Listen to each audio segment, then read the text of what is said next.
सुधीर और आशा की marriage anniversary के दिन सब बेहद खुश थे। शनिवार का दिन था तो आराम से सब सेलिब्रेशन के मूड में थे। पार्टी देर तक भी चले तो कोई परेशानी नहीं। अमित और पायल ने पार्टी का सब इंतजाम कर लिया था। रंजू और सुमित से भी बात हो गई थी। वे भी सुबह ही आ रहे थे। प्रोग्राम यह था कि पहले पूरा परिवार लंच एक साथ घर पर करेगा, फिर डिनर करने सब बाहर जाएंगे। इस तरह पूरा दिन सब एक साथ बिताने वाले थे। सुधीर और आशा अपने बच्चों के साथ समय बिताने के लिए अति उत्साही थे। अमित तो अपनी पत्नी पायल और बेटी सालों के साथ उनके साथ ही रहता था। बेटी रंजू अंधेरी में अपने पति सुमित और बेटे जय के साथ रहती थी। मुंबई में होने पर भी मिलना जुलना जल्दी नहीं हो पाता था, क्योंकि बहू बेटा बेटी दामाद सब कामकाजी थे। इसलिए जब भी सब एक साथ समय मिलते, सुधीर और आशा बहुत खुश होते थे। सबकी आपस में खूब बनती थी। सब जब भी मिलते महफिल खूब जमती, जमकर एक दूसरे की टांग खींची जाती। कोई किसी की बात का बुरा न मानता। बच्चों के साथ सुधीर और आशा भी खूब हंसते हंसाते। 12 बजे रंजू सुमित और जय के साथ आ गई। सबने एक दूसरे को प्यार से गले लगाया। सुधीर और आशा के साथ साथ रंजू सबके लिए कुछ न कुछ लाई थी। पायल और जय तो अपने आप में व्यस्त हो गए। हंसी मजाक के साथ साथ खाना भी लगता रहा। लंच भी बाहर से ऑर्डर कर लिया गया था, पर रिया ने स्नेही सास ससुर के लिए खीर और दही बड़े उनकी पसंद को ध्यान में रखकर खुद बनाए थे, जिसे सब ने खूब तारीफ करते हुए खाया। खाना खाते हुए सुमित ने बहुत सम्मान पूर्वक कहा, पापा आप लोगों की मैरिड लाइफ एक उदाहरण है हमारे लिए। कभी भी आप लोगों को किसी बात पर बहस करते नहीं देखा।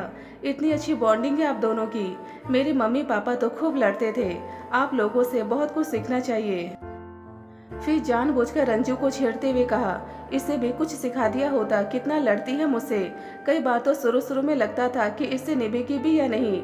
रंजू ने प्यार से घूरा, बकवास बंद करो, तुमसे कभी नहीं लड़ी मैं, झूठे। रिया ने भी कहा, जीजू आप ठीक कह रहे हैं, मम्मी पापा की कमाल की बॉन्डिंग है, दोनों एक दूसरे का बहुत ध्यान रखते हैं, बिना कहे ही एक दूसरे की मन की बात जान लेते हैं।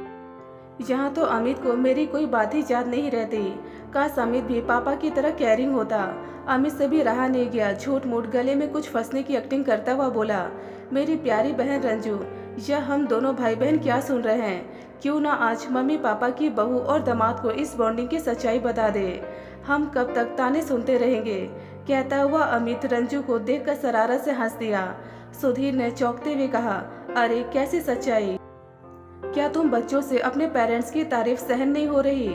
अमित हंसते हुए बोला, मम्मी पापा तैयार हो जाइए, आपकी बहू और आपके दामाद से हम भाई बहन आपकी इस बॉन्डिंग का राज शेयर करने जा रहे हैं। फिर नाटकीय स्वर में रंजू से कहा, चल बहन शुरू हो जा। रंजू ने जोर से हंसते हुए बताना शुरू किया, जब हम छोटे थे हम रोज देखते कि पापा मम्मी को हर बात में कहते हैं कि मैं तुम्हारे साथ एक दिन नहीं रह सकता। अम्मा पिताजी ने मेरे साथ बहुत बुरा किया है कि तुमसे मेरी शादी करवा दी। मेरे जैसे स्मार्ट लड़के के लिए पता नहीं कहां से गंवार लड़की लेकर मेरे साथ बांध दिया। इतना सुनते ही रिया और सुमित ने चौंकते हुए सुधीर और आशा को देखा। सुधीर बहुत शर्मिंदा दिखे और आशा की आंखों में एक नमी सी आ गई थी, जिसे देखकर सुधीर और शर्मिंदा हो गए। अमित ने कहा, और एक मजेदार बात यह थी कि रोज हमें लगता कि बस शायद कल मम्मी और पापा अलग हो जाएंगे, पर हम अगले दिन देखते कि दोनों अपने अपने काम में रोज की तरह व्यस्त है। सारे रिश्तेदारों को पता था कि दादा दादी ने अपनी पसंद की लड़की से पापा की शादी कराई है और पापा को मम्मी पसंद नहीं है। हम किसी से भी मिलते तो हमसे पूछा जाता कि अभी तुम्हारे पापा को तुम्हारी मम्मी पसंद नहीं है क्या। हमें कुछ समझ नहीं आता कि क्या कहे, पर सब मम्मी की खूब तारीफ करते। सबका कहना था कि मम्मी जैसी लड़की संयोग से मिलती है, पर पापा घर में हर बात पर यही कहते कि उनकी लाइफ खराब हो गई है, यह शादी उनकी मर्जी से नहीं हुई है। उन्हें किसी शहर की मॉडर्न लड़की से शादी करनी थी और उनके पेरेंट्स ने अपने गांव की लड़की से उनकी शादी करा दी। हालांकि मम्मी बहुत पढ़ी लिखी हैं, पर प्रोफेसर पापा अलग ही दुनिया में जीते और मैं और रंजू मम्मी पापा के तलाक के डर के साए में जीते रहे। कभी अमित मुझे समझाता, तसल्ली देता कि कुछ नहीं होगा, कभी मैं उसे समझाती कि अगले दिन तो सब ठीक ही हो जाता है। हमारी जवानी तो पापा की धमकियों में ही बीत गई। फिर अचानक अमित जोर से हंसा और कहने लगा, धीरे धीरे हम बड़े हो गए और समझ आ गया कि पापा सिर्फ मम्मी को धमकियाँ देते हैं। हमारी प्यारी माँ को छोड़ना इनके बस की बात नहीं। रिया और सुमित ने सुधीर को बनावटी गुस्से से कहा, पापा वेरी बैड, हम आपको क्या समझते थे और आप क्या निकले। बेचारे बच्चे आपकी धमकियों में जीते रहे और हम आप दोनों की बॉन्डिंग के फैन होते रहे। क्यों पापा ये धमकियाँ क्यों देते रहे? सुधीर ने आशा की तरफ देखते हुए कहा, वैसे अच्छा ही हुआ कि आज तुम लोगों ने बात छेड़ दी। दिन भी अच्छा है आज। उनके इतना कहते रंजू ने कहा, अच्छा दिन अच्छा हो गया अब मैरिज एनिवर्सरी का बच्चों को परेशान करके। हाँ बेटा, दिन बहुत अच्छा है आज का, जो मुझे इस दिन आशा मिली। अब सबने उन्हें चिढ़ाना शुरू कर दिया। रहने दो पापा, हम आपकी धमकियाँ नहीं भूलेंगे। सच कहता हूँ मैं गलत था। मैंने आशा को सच में तलाक की धमकी दे देकर बहुत परेशान किया। मैं चाहता था कि मैं बहुत मॉडर्न लड़की से शादी करूँ। गांव की लड़की मुझे पसंद नहीं थी।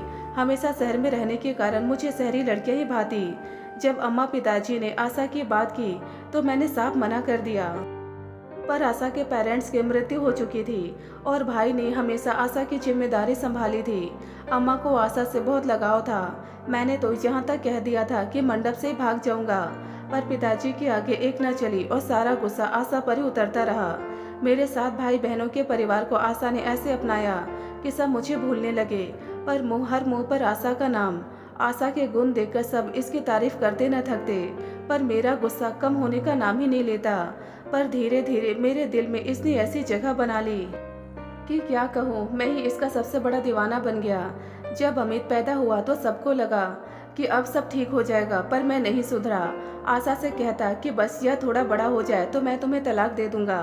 फिर 2 साल बाद रंजू भी हुई तो मैं यही कहता रहा कि बस बच्चे बड़े हो जाए तो मैं तुम्हें तलाक दे दूंगा और तुम चाहो तो गांव में अम्मा के साथ रह सकती हो। फिर बच्चे बड़े हो रहे थे तो मेरी बहनों की शादी का नंबर आता रहा। आशा अपनी हर जिम्मेदारी दिल से निभाती रही और मेरे दिल में जगह बनाती रही, पर मैं इतना बुरा था कि तलाक की धमकियों से बाज नहीं आता। आशा घर के इतने कामों के साथ अपना पूरा ध्यान पढ़ाई लिखाई में लगाती और इसने धीरे धीरे अपनी पीएचडी भी पूरी कर ली। और एक दिन एक कॉलेज में जब इसे नौकरी मिल गई तो मैं पूरी तरह से अपनी गलतियों के लिए इतना शर्मिंदा था कि इससे माफ़ी भी मांगने की मेरी हिम्मत नहीं हुई। मन ही मन इतना शर्मिंदा था कि आज इसलिए इस दिन को अच्छा बता रहा था कि मैं तुम सबके सामने आशा से माफ़ी मांगने की हिम्मत कर पा रहा हूँ। बच्चों, तुमसे भी शर्मिंदा हूँ कि मेरी तलाक की धमकियों से तुम्हारा बाल मन आहत होता रहा और मुझे खबर भी नहीं हुई। आशा, अमित और रंजू, तुम सब मुझे आज माफ़ कर दो। रिया ने आशा की तरफ देखते हुए कहा। मम्मी, आप भी कुछ कहिए ना। आशा ने एक ठंडी सांस ली और बोलने लगी। शुरू में तो एक झटका सा लगा जब पता चला कि मैं इन्हें पसंद नहीं। माता पिता थे नहीं, भाई ने बहुत मन से मेरा विवाह इनके साथ किया था। लगा भाई को बहुत दुख होगा अगर उससे अपना दुख बताऊंगी तो, इसलिए कभी भी किसी से शेयर नहीं किया कि पति तलाक की धमकियाँ दे रहा है। सोचा समय आने के साथ सब ठीक हो जाए, और ठीक हुआ भी। तुम दोनों के पैदा होने के बाद इनका अलग रूप देखा। तुम दोनों को यह खूब स्नेह देते, कॉलेज से आते ही तुम दोनों के साथ खूब खेलते। मैंने यह भी देखा कि मुझे अपने पेरेंट्स के सामने या उनके आसपास होने पर यह तलाक की धमकियाँ ज़्यादा देते हैं। अकेले में इनका व्यवहार कभी खराब भी नहीं रहा। मेरी सारी ज़रूरतों का हमेशा ध्यान रखते। मैं समझने लगी थी कि यह हम सबको प्यार करते हैं, हमारे बिना रह नहीं सकते। ये धमकियाँ पूरी तरह से झूठी है, सिर्फ अपने पेरेंट्स को गुस्सा दिखाने के लिए करते हैं। ये अपने पेरेंट्स से इस बात पर नाराज़ थे कि उन्होंने इनके विवाह के लिए इनकी मर्जी नहीं पूछी, सीधे अपना फैसला थोप दिया। जब मैंने यह समझ लिया तो जीना मुश्किल ही नहीं रहा। मुझे पढ़ने का शौक था, किताबें तो यह लाकर दिया करते। पूरा सहयोग किया तभी तो पीएचडी कर पाई। रात भर बैठकर पढ़ती तो यह कभी चाय बनाकर देते, कभी गर्म दूध का गिलास जबरदस्ती पकड़ा देते। और अगर अगले दिन अम्मा पिताजी आ जाएं तो तलाक पुराण शुरू हो जाता। पर मैं इनके मौन प्रेम का स्वाद चख चुकी थी, फिर मुझे कोई धमकी असर न करती। कहते कहते आशा बहुत प्यार से हंस दी। सुधीर हैरानी से आशा का मुंह देख रहे थे। बोले, मतलब तुम्हें जरा भी चिंता नहीं हुई कभी? नहीं जनाब, कभी भी नहीं। आशा मुस्कुराई। अमित और अंजू ने एक दूसरे की तरफ देखा। फिर अमित बोला, लो बहन, और सुनो इनकी कहानी। मतलब हम ही बेवकूफ़ थे जो डरते रहे कि हाय मम्मी पापा का तलाक ना हो जाए, फिर हमारा क्या होगा। हम बच्चे तो कई बार बात भी करने बैठ जाते कि पापा के पास कौन रहेगा और मम्मी के पास कौन। हमें तो फिल्मी कोर्ट से निजात आते और हम अलग ही प्लानिंग करते। पापा मम्मी बड़ा जुल्म किया अपने बच्चों पर। ये धमकियाँ हमारे बचपन पर बहुत भारी पड़ी है। सुधीर ने अब गंभीरतापूर्वक कहा, हाँ बच्चों, यह मैं मानता हूँ कि तुम दोनों के साथ मैंने अच्छा नहीं किया। मुझे कभी महसूस ही नहीं हुआ कि मेरे बच्चों के दिलों पर यह धमकियाँ क्या असर कर रही होगी। सॉरी बच्चों, रंजू ने चहकते हुए शरारत से कहा। वह तो अच्छा है कि मम्मी ने यह बात एक दिन महसूस कर ली थी कि आपकी तलाक की धमकियां हमें परेशान करती है, तो उन्होंने हमें बैठाकर एक दिन समझा दिया था कि आपका यह गुस्सा दादा दादी को दिखाने का एक नाटक है। कुछ तलाक वाला कभी नहीं होगा। तब जाकर हम थोड़ा ठीक हुए थे। सुधीर अब मुस्कुराया और नाटकीय स्वर में कहा, मतलब मेरी खोखली धमकी का किसी पर भी कोई असर नहीं पड़ रहा था और मैं खुद को 30 मार खा समझता रहा। सुमित ने रिया की ओर देखते हुए कहा, रिया, अमित और रंजू कोई धमकी कभी दे तो दिल पर मत लेना। यार, हमें तो बड़ी धमकेबाज ससुर मिले हैं और यह भी सच है कि आप दोनों की बॉन्डिंग है तो कमाल। एक सारी उम्र धमकी देता रहा, दूसरा एक कान से सुनकर दूसरे कान से निकालता रहा। बस दो बेचारे बच्चे डरते रहे।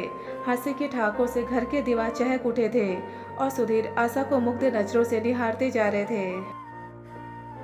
दोस्तों, यदि आपको यह कहानी पसंद आए तो प्लीज़ हमें कमेंट बॉक्स में कमेंट कर अपने विचार जरूर बताएं। ढेरों पारिवारिक और शिक्षाप्रद कहानियाँ सुनने और पढ़ने के लिए हमारे चैनल दर्द भरी हिंदी कहानियाँ को जरूर सब्सक्राइब करें। धन्यवाद दोस्तों।